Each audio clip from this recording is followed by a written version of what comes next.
It was my first night shift. Working extra at a gas station is pretty far from every boy's dream, but it pays the bills. I was hell-bent on not having another opportunity slip out of my hands because of money. One small investment and a move to Minneapolis, and I would have had a six-figure salary. But I just couldn't find the funds. So there I was, stocking the shelves at a gas station. Money is money, and there's plenty of future to go around, I figured. I'd worked a few day shifts before, so I knew the place well enough. However, I'd never been left alone for the night shift before. This was the first time I'd be completely unsupervised. Jada, my supervisor, was about to take off for the night. She kept repeating the same instructions over and over. Then again, this place had a huge turnover. Maybe she honestly forgot I wasn't that new. "No phones," she urged. "If you got a slow night, make yourself useful." Nod and smile. I decided to get the worst tasks out of the way early. Cleaning the bathroom, restocking the freezers, taking out the trash, checking the receipt rolls, watering the plants. Took me about an hour. It wasn't even midnight yet, and I was pretty much done for the night. I considered mopping the floor, but I figured I could save that for later. I'd been useful enough. I was on my fourth game of teamfight tactics when I realized I'd forgotten my name tag. No big deal really, but figured I might as well fetch it. The manager's office was usually locked, but tonight I had the keys to it. I opened the door and started going through the drawers. Didn't take long to find the name tag. There was an entire box of them. At first, I thought they were all blank, but as I started going through them, I realized they were all previous employees. Sure, this place had a high turnover, but this? We were talking about 100 people easy. This was ridiculous. I admit, this is where I started asking myself some questions. During the day, I'd only been there for about a week, and I was already feeling like a veteran. The only people who seemed to be regulars were the managers, Jada, Kennedy, and Alicia. They seemed decent enough, so why were so many people quitting? As I got back behind the register, I realized there was a customer outside, literally just outside the door. I waved at them. There was something off. They were just standing there, but they were so close that the automated doors should have opened. And yet, the door remained closed. It was a man, late 30s, scraggly beard, rough red shirt, bit of a chunky look with sunken bloodshot eyes and a natural frown. He just stared at me. I waved at him again, but I got no response. "Can I help you?" I called out. Nothing, not a blink. I pulled out a chair and sat down. The man stayed outside, looking in. I tried not to think about it, but it was bothering me.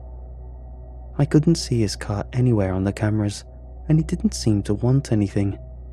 I couldn't tell if he was on drugs or just being weird. I gave him a few minutes, but he just stood there. Finally, I got up from my chair. "Sir, I'm gonna have to ask you to leave." He didn't seem to listen. He was a bit shorter than me, but he had a good 50 pounds on me. He'd be trouble in a brawl. "I don't want to call the police," I said. "Can I help you, sir?" I pulled out my phone and held it up for him to see. I dialed the number and held it up for him to see. But still, nothing. Then my phone rang. Unknown caller. It was just past midnight. Without letting the unnerving man out of my sight, I took the call. "Yeah?" I answered. "Please don't hang up," a voice on the other end said. You're in danger, and I can help." I was getting nervous. I wandered back and forth, watching those bloodshot eyes follow me.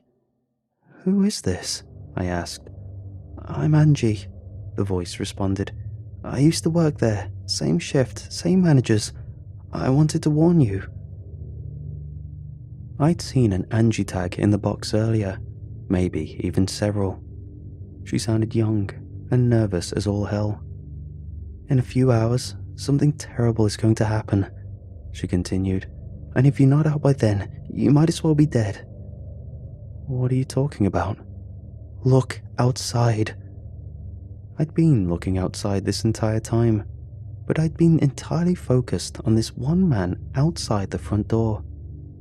From across the road, I could see more people, about a dozen, lumbering out to the woods.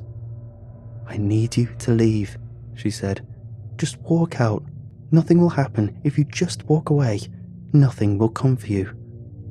Who are these people? What's gonna... I don't know what... "Look," she interrupted. "It's perfectly simple. Just walk out the door." Something in me screamed for me not to do it, that I shouldn't step outside and walk past these people. They felt malicious, and I couldn't put my finger on why. Still, I stepped up to the door. Leaving seemed like the obvious choice.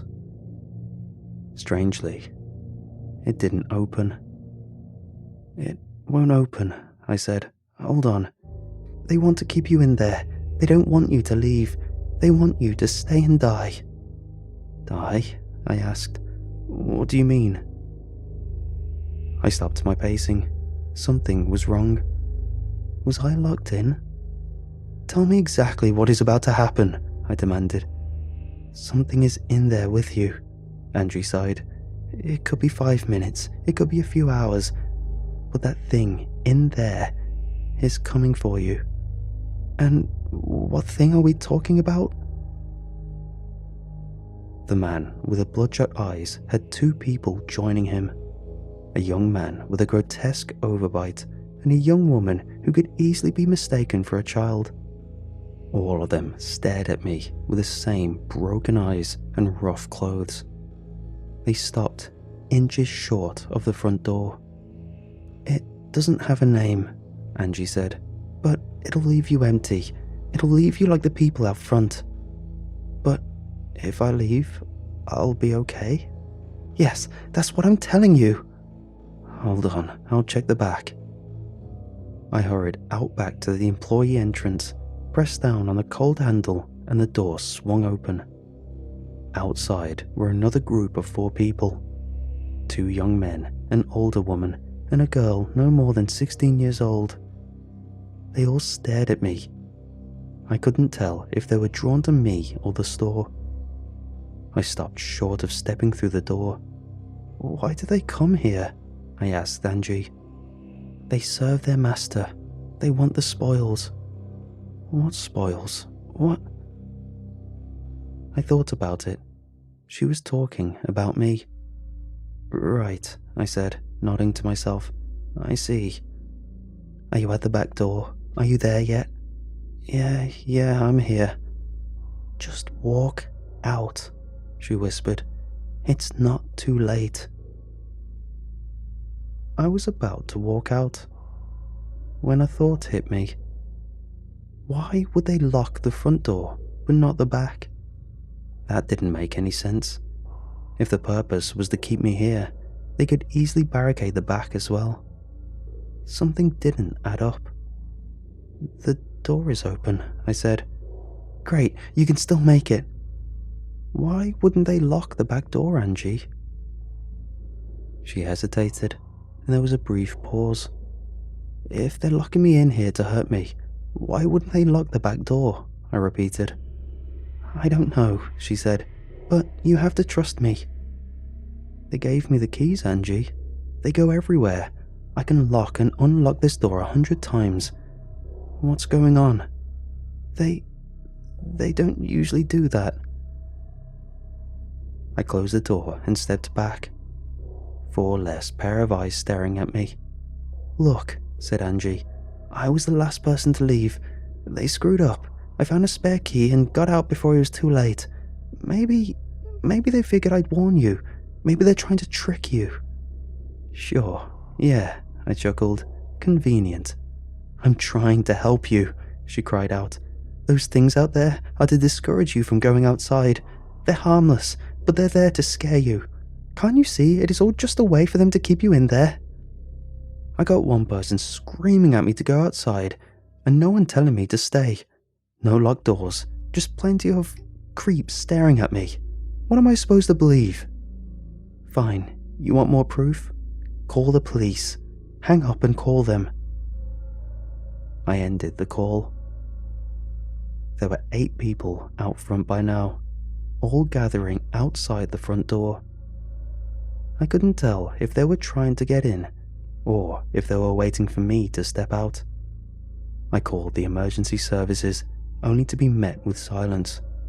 Not even a dial tone. Just a blank nothing. I tried a few more numbers. My mom, my friends. I tried going online. But all I got was a cached copy of sites I'd been to before. My background picture had changed to a black screen.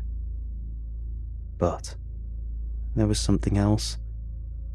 Something had started to smell. The freshly stocked frozen goods had suddenly gone bad, and a stench was oozing out of the freezers. Our flowers by the counter had withered and died, all except the sunflowers, which turned a sickly blue. I wasn't getting through to anyone. Being inside was awful. The single-serving frozen meals were making me gag. I figured I'd go for the landline. As I got in the manager's office, I got another call on my phone. Unknown caller. Looking back and forth between my phone and the landline, I weighed my options. I chose Angie. "How are you getting through?" I asked her. "How do you know my number?" "I still got the email password. I just checked your application." "But how come your number works? Everything else is down." "I'm calling from a private network," she said. "They don't know there's a way in." "They?" I asked. "I thought it was just one thing." "No, they're working together. People don't just go missing without someone noticing. So there's like an intelligence behind it? A conspiracy?" "Yeah, people come and go in these places all the time. Are they paying you under the table?" "They figured, it was a sort of trial and no paperwork, no people missing, no records, just a box of name tags." It made sense in a way, but I needed more. I needed proof. There had to be something. "Why didn't you call me earlier?" I asked. "You could have called me as soon as I got the job or as soon as my shift started." "I had to make sure Jada wasn't around," she said. "She would have tried to trick you." "I'm not sure you're not trying to trick me." "Why would I spend my time calling you from across the country just to have you fail?" she screamed. "If I was part of this, I would have just let you sit there with your goddamn teamfight tactics and die." She went quiet. So did I. I counted my breaths as I looked outside. There were more of them now. "How did you know what I was playing?" I asked. She didn't respond. The silence hung in the air. "I'm asking you, how did you know what I was playing?" She was just as quiet as the man with the bloodshot eyes, still waiting for me outside the door. "You're watching. You knew I was alone. You knew I was getting antsy about the guy showing up outside." "Yeah," she sighed. "You tried to get me out as soon as he showed up. You tried to trick me before there were too many of them to scare me off. That's not..." She sighed. I could hear heavy breathing. As I paced back and forth, I was getting ready to hang up. This was a trick. She was the one tricking me, clearly, trying to get me outside, to join those things. "I know this looks bad," she said. "I know, I'm sorry. I'm honestly just trying to help you." This time, I was the one keeping quiet. I walked up to the door, studying the people outside, blank stares following my every move. I felt like a snake charmer, like they could snap out of it and tear me apart in the blink of an eye. "As I said, I have the passwords for everything. I'm the only one who knows them. I just wanted to give you the best shot at getting out of there. I hoped they wouldn't come tonight, but as soon as they did, I had to do something." "You're not being honest with me." "I'm not lying. I'm just having a hard time explaining it. There's a lot of stuff about this that all sounds completely insane. I don't want to throw you off the deep end." "Give it to me straight," I demanded. "Tell me, what the hell is coming for me?"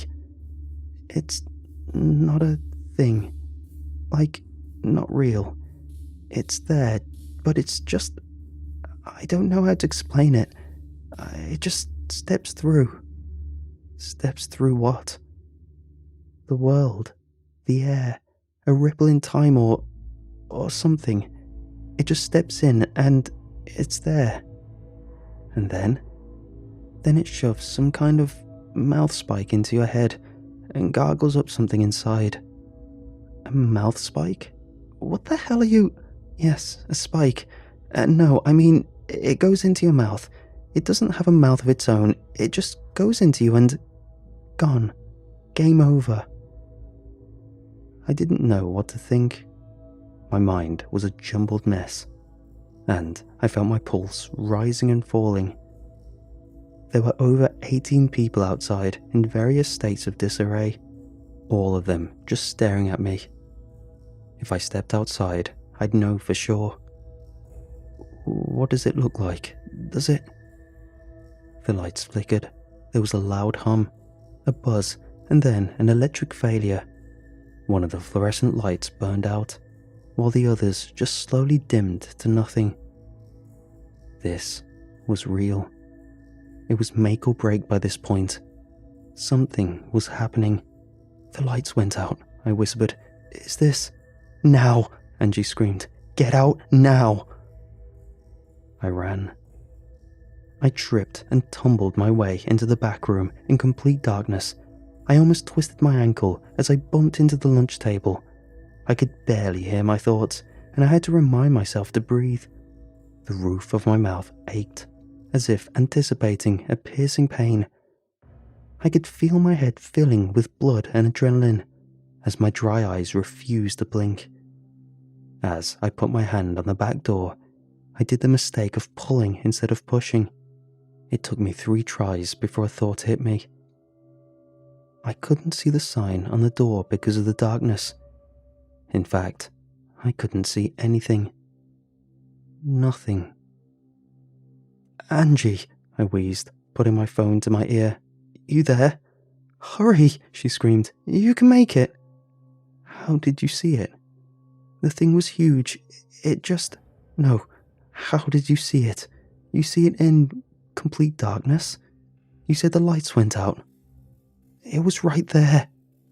"I can't even see the sign on the back door. How the hell did you see a spike?" "Look, And to add to that, how the hell do you know what it does with that spike? You've never seen the thing kill. You said you were the last one to work this shift, and the thing sure as hell didn't kill you. You're missing the point. It doesn't add up, Angie. None of this adds up. You couldn't have seen it, and there's no way for you to know how it kills." I stood there in the dark. I heard Angie panting on the other side, matching my breathing. "You're lying to me, Angie. You're not trying to save me." She stopped breathing. For about a minute, it was just quiet. The call ended. A wave washed over me. I was either dead or saved. There was no in-between. I was moments from finding out. Every little sound shook me. A breeze just outside, a crackling wire, ventilation struggling to turn back on. I hadn't even noticed my hand was on the door handle. "You lied to me," I said out loud. You did. I caught you." There was a sound coming from the other side of the door, a shuffling of feet. "Yes," said Angie, "from the other side of the door." I must have stood there for an hour until the power came back on. The people outside were gone. Angie was gone. My phone worked just fine, so I called everyone and just cried for help. The police found me locked in the bathroom in a full panic, and I barely even remember being escorted out. Cameras had picked up a mob gathering outside, but that was pretty much it. They couldn't be identified from the backs of their heads. Jada and the other managers were called in, and they seemed genuinely surprised. I've since looked it up. 100 people starting and quitting their job in a place like that isn't uncommon. People come and go all the time. The managers honestly didn't know why people disappeared, it seems. Maybe this is just how things work. Or maybe there's more than one Angie out there preying on short-term workers. And the front door? There was no conspiracy there. The thing just jammed sometimes. Some kind of trouble with the wiring. If I'd messed with it just a bit more, the thing would have kicked wide open. That broken door was the only thing that saved me from joining them that night. I would have walked right out as soon as Angie asked me to. I worked there for another 4 months, but just day shifts and weekends. The night shifts seemed to go off without a hitch though. Maybe Angie and her friends moved on from an easy meal. I've saved up enough money for my move to Minneapolis, but I'd never forgive myself if I didn't put this into writing. Looking back at it, it feels surreal. There are things out there, things that want us